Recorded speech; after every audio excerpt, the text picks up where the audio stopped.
things that I notice fearful avoidant clients in particular struggle with in relationships is this seeming paradox between wanting both passion and stability in a relationship, yet often settling for one or the other. If it's passion, then the relationship likely lacks stability, comfort, or certainty. And if it's stable, then it likely lacks the fire that they really want. And then having gone through multiple relationships like this over the course of a lifetime, with one of those important things missing, they often grow to believe that the two can't exist in one person. Hi, I'm Katya Morozova. I'm an attachment coach and certified NARM practitioner. I help people become secure in their relationships and have lasting connections. If that sounds helpful to you, then definitely hit subscribe. When a person with this attachment style settles for a relationship with stability but no passion, they often end up leaving, and they end up leaving their partners very confused. They sabotage these connections because they compromised on having that fire for the sake of security. And often this is very unconscious and only something that they realize later. Because in the beginning, they really, really wanted this relationship to work. And they were hoping that maybe that passion would develop over time, but it doesn't. And then this pattern leads to guilt and shame as they repeatedly commit to and then leave relationships they were never fully invested in, but were hoping were going to be enough. Now, on the other hand, and I know it sounds a little bit weird to say settle for a relationship with only passion, even though that actually is what it is. When someone settles for a relationship that's passionate but not stable or consistent, it creates a different set of problems. These relationships are usually toxic, involving partners who are inconsistent and sometimes even abusive. This creates a template for relationships that reinforces their fear of trust and their inability to rely on others, and confirms their belief that relationships are fickle and sometimes even unsafe. And regardless of where they are on that spectrum, they end up leaving relationships feeling disempowered, feeling like they can't truly have what they want in one person. Can you relate to this, whether you're a fearful avoidant or not?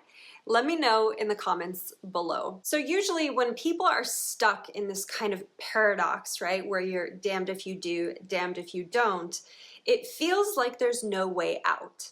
But the truth is that there are certain skills that you can develop to navigate your way out of that paradox. So I'm going to illustrate this through one of my clients who came out of a relationship and was having a really hard time moving on.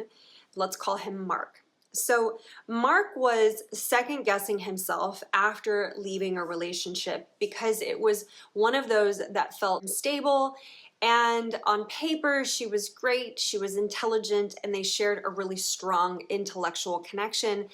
But unfortunately, they were lacking in the emotional connection and in the intimate connection. And he was struggling with a lot of guilt and shame for leaving this relationship. Through our work together, Mark discovered that he wasn't a bad person for wanting more. This was one of the beliefs that kept him stuck in that paradox. And he started to recognize that he was human after all. He also learned to trust his instincts and let go of this belief that his needs were too much, and he started to express those needs directly. And he found someone who actually appreciated his vulnerability, who could match both his desire for deep connection and his need for stability. For the first time, he experienced what it felt like to be fully himself in a relationship and be loved for it, which is kind of the antithesis of that paradox that we were talking about earlier. After working with many clients like Mark, I've developed a framework that consistently creates lasting transformation, which is what we're after, right? Even for those who've tried a bunch of different types of approaches. Here's what I've found to be effective. We do more than talk therapy. We use somatic work to access those deeper layers of your attachment system where lasting change happens so that you can react to your relationships in real time. The next thing I focus on is I help people uncover the subtle attachment patterns that drive your relationships. Patterns that often go unnoticed but profoundly impact how you act and are perceived in relationships.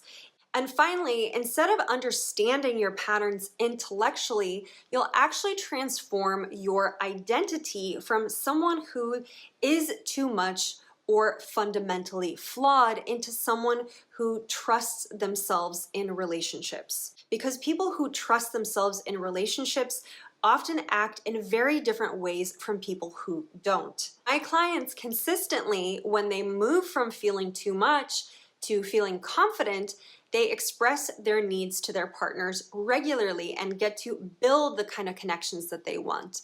They stop settling for passion or stability and finally experience both at the same time. And they transform their relationship patterns within months and not years of talk therapy. And here's the fun bonus that I think makes it all worthwhile, is when you develop security, you stop overestimating how much you need from others, and you start to recognize your own capacity to create the relationship that you want.